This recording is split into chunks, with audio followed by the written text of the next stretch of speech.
Okay, welcome back. My name is Fritz, and today I'm going to talk about Discord for teachers. Discord is an app that you can use on your phone to be able to communicate back and forth. It's sort of like a text messaging, direct text messaging, but it also has some capabilities for being able to do screencasting live so that you can also do demonstrations, and that's called Go Live. You can also install it on your computer. And that's where I'm at right here, discordapp.com. Discordapp.com, so Discord allows you to either do it in your browser, so you don't even have to install it, or you can download it and install it to Windows. I haven't tried the browser one, to be honest. I just installed it directly to Windows, and the capabilities I'm about to show you, I know for sure work when you have it installed. All right, so from here, you would just go ahead and then do your download and you would install it. And once you have it open, it's going to look something like this, okay? And you're going to end up with basically a little icon up at the top. This is the Discord mascot. And then down to the left side, you probably don't have any of these buttons yet because you don't have any servers that you're a member of. These are the various servers I've created and a couple that I have joined, and just for esports. That's how I first found out about Discord. It's been around for quite a while in the gaming community. It's a method that people who play games can communicate back and forth with each other while they're playing the game. You can talk to your teammates. You can also talk to your opponents. So it's a pretty good tool, and it's been around a while. But in order to add a server, you probably do have these two buttons down here. You can search and try to find other servers through here, but that's not what I'm really talking about, or we're using this one for. What I am using is I have created some servers to be able to communicate with my students. And to do that, you'll click here on the little plus button. Okay. And Discord will pop up with this little window, ask me another server, and you got a couple choices here. If you know a server, so if you're being invited to join a server and someone's giving you a code or a link, you can click on this button here, put that code in, and you'll automatically be populated into that server. But if you're a teacher like me and you're wanting to be able to use it to create sort of a virtual place for your students to meet and to be able to get a hold of you, and you can pop in there and give them some specific instructions from time to time, you probably want to create a server. So you can click here, create a server, and then it'll kind of come up with a suggested server name. And I'm just going to go ahead and just call this one test. I'll just call it test. All right. And then it'll pop up, and all of my students that I have listed in these various servers I have over here will then pop in, and I can go in and I can invite them. Since you don't have any servers most likely set up, if you're watching this tutorial, I'm guessing you don't, then you probably won't have anybody in here as a suggested invite. You might, but most likely you won't. Down here is your little server link. This link is what you can give to your students. You can copy it and you can give it out to people, and then they'll be able to join your server in this method. So you can see my students are active again down here, communicating with each other. That's sort of why I set up the Discord, so they have a way of communicating with each other. But back to this. Down here, this little code is unique to your server, and you can also set it up and control how long this little link is actually active. It's defaulted to expire in 1 day, but if you click on Edit Invite, you can come in here and you can set up how long they have before they actually expire. And in this case, 30 minutes is being the minimum, and all the way up to never. If you're going to use never, think about it. You may not want to. You may want to set it for 1 day. Make sure everybody kind of joins when you can, and never just kind of opens it up forever. You have to kind of come in here and make sure you shut that out later on.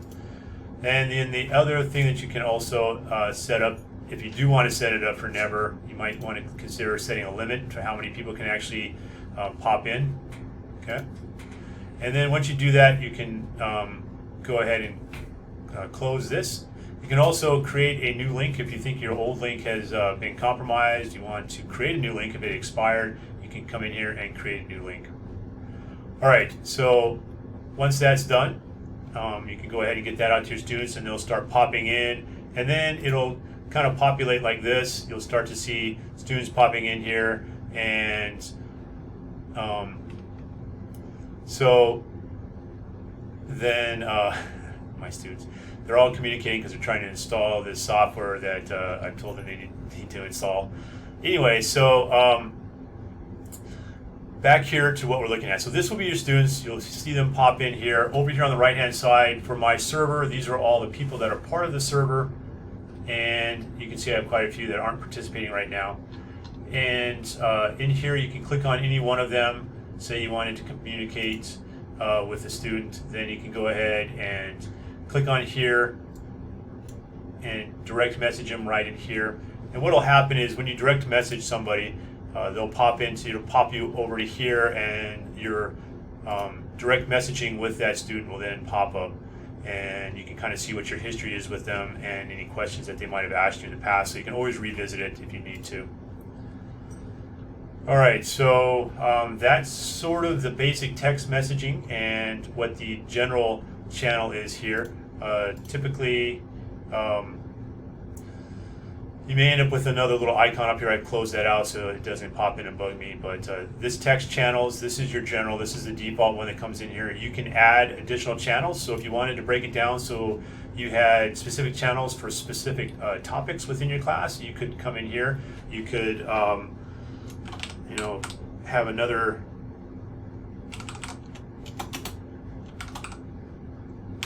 You can have another test one. You can create some additional, I don't know, just kind of throwing some things in there. You can create them. And over here are the ways that you can edit them. You can come in here, change your permissions. You can do invites for that specific channel so that there'll be various people that have access to it. You can create webhooks if you want people to be able to find you on the web. And you can do that for each one of these. You can specifically invite specific individuals to those, and only those individuals can get in there. They actually have to have an invite since you're controlling it. And then again, you can also come in here and then specifically invite individuals with the little person plus symbol here. Voice channels. When you go to create a channel, you can also decide if you want to make it a voice channel, and then again give it a name there.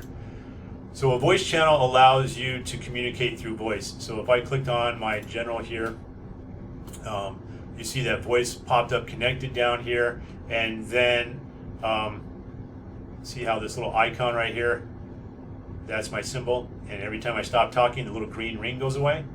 That's me talking, and that's how you know that that individual is talking. You can mute them if you want, so by coming down into the controls, and you can mute that person, right click on them and mute them. You can find out what their profile is. Mention, so at and their name is how you can mention them. You can also do an at everyone and talk to everybody in the class at the same time so they get a notification. To go live, so if you wanted to populate your screen, you can click on this little icon down here at the bottom, and then it'll give you a choice of which screen you want to show. So this is what I have behind this window right here. This is the window I'm talking on right now. And then this is my other screen. If I click on that, and it'll tell me what it's about, and I can say go live. And up here, this is what all the students will see that will come up onto their screen. You can change the size of it if you wanted to make it bigger. And here is basically what you can talk about. And then over on my other screen, if I move my mouse around, you can see that there it is. I should be able to make this bigger if I wanted to. Stop screening here, settings there. And anyway, what I like to do though is I usually have this little window up, and I leave this window up here because not all my students have microphones. So they'll text in questions here while they're listening to me talk and doing my demo on my other screen. And then I can just voice answer them since they can hear me. They have obviously they have speakers, so they can hear me while I'm talking, and then they can ask questions. They'll type those in here while I'm working, and then I can just answer them. And I could also come in here and type it and answer to them as well. So that's the go live piece. And the other thing about it is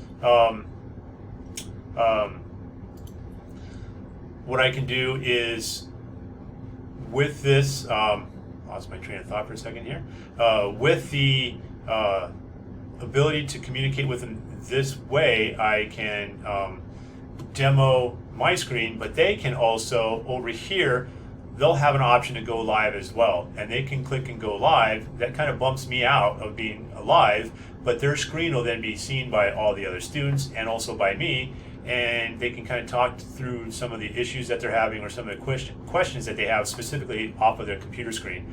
And then once they're done, I would select go live again, and I would take back over control, and I would be able to, they would see my screen again.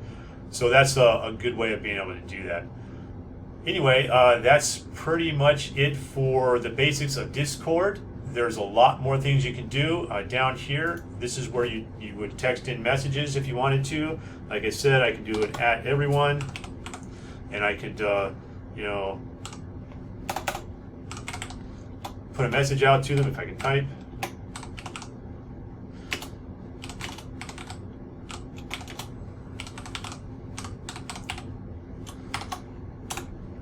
And then you'll say, hey, hold it, you're at every, you know, more than a certain number of people, and if you're okay with that, you just go ahead and say send now. And now I send a message out to all my students. This will populate onto their little screens, and they'll know that I'm watching them, and then I'll start getting answers back. And it's a way for me to communicate with them. They always have access to me during the daytime if they need to communicate and have questions about their homework. And then they can also, when they're bored or they're having problems, they can come in and they can ask each other questions. As we saw with my other students that were communicating up here, they were having some, Shannon, they want to be able to communicate with each other and can ask each other questions as well. So anyway, that's why I like using Discord. It seems to work pretty consistently. It's not a video chat, so I can't see my students face to face, but it still allows me to keep in touch with them, and because it doesn't have as much strain, it may be a little bit more consistent than some of the other options that we're using right now, just in case you need a fallback maybe. All right, so thank you and have a good day.